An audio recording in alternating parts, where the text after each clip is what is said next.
Hello friends, അപ്പോൾ നമ്മൾ ഇന്ന് വന്നിട്ടുള്ളത് നുറുക്ക് ഗോതമ്പ് വെച്ചിട്ട് നല്ല ടേസ്റ്റി ആൻഡ് ഫ്ലഫി ആയിട്ടുള്ള ഒരു നെയ്യപ്പത്തിന്റെ റെസിപ്പി ഷെയർ ചെയ്യാൻ വേണ്ടിയിട്ടാണ്. അപ്പോൾ ഇതിന്റെ ഉമ്മച്ചിന്റെ സ്പെഷ്യൽ റെസിപ്പിയും കൂടിയാണ് കേട്ടോ ഞാൻ നിങ്ങൾക്ക് ഷെയർ ചെയ്യാൻ പോകുന്നത്. അപ്പോൾ ഈ ഫ്ലഫി ആയിട്ടുള്ള ഈ റെസിപ്പി ചെയ്യാൻ വേണ്ടിയിട്ട് 1.5 കപ്പ് നുറുക്ക് ഗോതമ്പ് എടുത്തു വെച്ചിട്ടുണ്ട്. ഇത് ഏകദേശം 3 മണിക്കൂറോളം വെള്ളത്തിലിട്ടിട്ട് കുതിർത്ത് വെച്ചിട്ടുള്ളതാണ്, മാക്സിമം 3 മണിക്കൂർ കേട്ടോ. ഇനി ഞാൻ ഇതൊക്കെ വെള്ളമൊക്കെ ഒന്ന് ഡ്രൈൻ ചെയ്തിട്ട് ഒരു 1/4 കപ്പ് വെള്ളം ഒഴിച്ചിട്ട് നമുക്ക് നല്ലോണം പേസ്റ്റ് വരത്തിൽ അരച്ചെടുക്കാം. ഇനി ഞാനിതിലേക്ക് ഒരു 5 ഏലക്കായും ഒരു 1/4 ടീസ്പൂൺ നമ്മുടെ ചെറിയ ജീരകം കൂടി ചേർത്തിട്ട് വീണ്ടും നമ്മൾ പേസ്റ്റ് വരത്തിൽ അരച്ചെടുക്കാം. ഞാനിതിലേക്ക് ഒരു 1/2 കപ്പ് അരിപ്പൊടിയും കൂടി ചേർത്ത് കൊടുത്തിട്ടുണ്ട്. ഇനി നമുക്കിത് കട്ടകളൊന്നും ഇല്ലാതെ നല്ലോണം ഒന്ന് ഇളക്കി മിക്സ് ആക്കി കൊടുക്കാം. നല്ല തിക്ക് ബാറ്റർ തന്നെ നമുക്ക് അരച്ചെടുക്കാനുണ്ട് കേട്ടോ. ഞാനിതിലേക്ക് ഒരു 1/2 ടീസ്പൂൺ ഉപ്പും കൂടി ചേർക്കുക, അതുപോലെ 1 ടീസ്പൂൺ കരിഞ്ജീരകം കൂടി ചേർക്കുക. നല്ലൊരു ഫ്ലേവറാണ് കരിഞ്ജീരകത്തിന്. ഇനി ഇത് മസ്റ്റ് ആയിട്ട് ചേർക്കാനുള്ളതെന്ന് വെച്ചാൽ നല്ല ചൂടായിട്ട് കിടക്കുന്ന ശർക്കര പാനി ഇതിലേക്ക് ഒഴിച്ചു കൊടുക്കുക കേട്ടോ. ഇനി ശർക്കര പാനി ഇഷ്ടമല്ലാത്തവര് നിങ്ങൾ പഞ്ചസാര ചേർത്ത് കൊടുത്താലും മതി.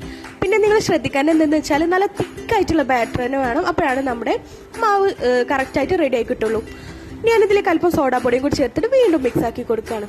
അപ്പോൾ നമ്മുടെ എണ്ണ ഇവിടെ നല്ലോണം ഒന്ന് ചൂടായിട്ടുണ്ട്.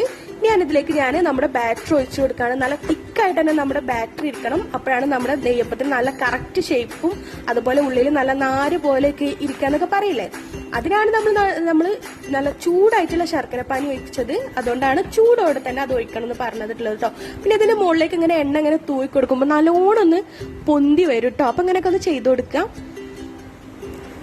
പിന്നെ ഇത് ഓട്ടോമാറ്റിക്കലി ഇതിങ്ങനെ പൊന്തി വരും. പിന്നെ നിങ്ങളിത് ലോ ഫ്ലെയിമിൽ ഇട്ടിട്ട് ഇങ്ങനെ ഉള്ളു വേവാൻ വേണ്ടിയിട്ട് തിരിച്ചും മറിച്ചൊക്കെ ഒന്ന് ഇട്ട് കൊടുക്കാം.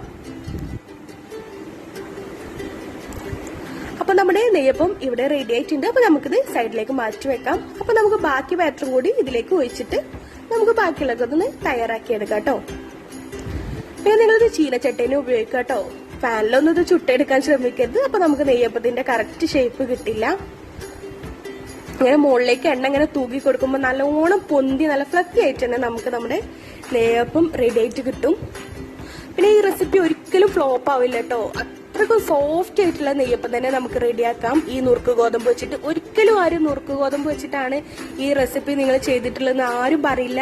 അരി അരച്ചതിനേക്കാട്ടിലും ടേസ്റ്റ് ആണ് ഈ നുറുക്ക് ഗോതമ്പ് വെച്ചിട്ട് നിങ്ങൾ ഇങ്ങനെ ഈ റെസിപ്പി ചെയ്തെടുക്കുകയാണെങ്കിൽ കുട്ടികൾക്കൊക്കെ ഒരുപാട് ഇഷ്ടപ്പെടും.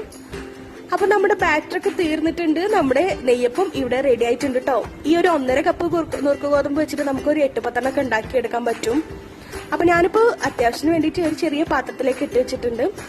ഇപ്പൊ നമ്മുടെ നാര് പോലെ ഇരിക്കല്ലേ അപ്പൊ നമ്മളെ നെയ്യപ്പത്തിന്റെ ഉള്ളിൽ. അപ്പൊ നിങ്ങൾക്ക് കാണാൻ പറ്റും അത്രക്കും നല്ല ടേസ്റ്റിയാണ്. നല്ല പെർഫെക്റ്റ് ആയിട്ട് തന്നെ കിട്ടിയിട്ടുണ്ട്. ഒട്ടും എണ്ണ ഒന്നും കുടിക്കാതെ നല്ല ടേസ്റ്റി ആയിട്ട് തന്നെ നമുക്ക് റെഡി ആയി കിട്ടിയിട്ടുണ്ട് കേട്ടോ.